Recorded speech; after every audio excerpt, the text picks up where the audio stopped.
Voilà encore de l'antisémitisme systémique, lancé cette fois par la voix d'Éric Cantona.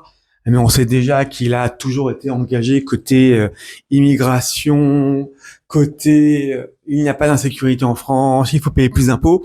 Mais c'est tellement facile de cracher sur la France quand on est en l'occurrence résident au Portugal et qu'effectivement on voit de loin. C'est tellement plus simple de dire. Alors par contre, voilà.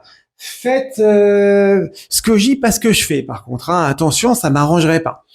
Alors après, de là à dire que c'est du fait de sa femme qui est assez proche des mouvements de gauche, qui est algérienne et qui défend, qui en a marre des mauvaises rumeurs et de ce qui transparaît sur les banlieues et des propos racistes et sur les banlieues et l'Algérie en l'occurrence, il n'y a qu'un pas.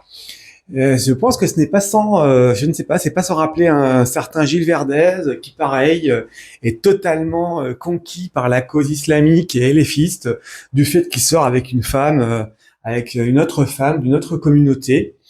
Bien évidemment, ce ne sont que des coïncidences, et bien évidemment, on va me dire que je suis complotiste.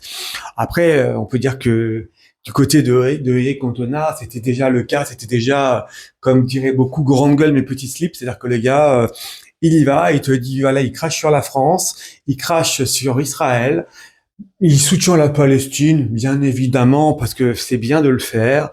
Mais par contre, voilà, il suit le mouvement de sa femme, il suit la doxa. Mais vous inquiétez pas, hein, je suis un peu, je suis un rebelle. Enfin voilà, une fois de plus, des propos déplacés et hallucinants, puisqu'il veut que Israël n'ait plus le droit d'assister à des réunions sportives.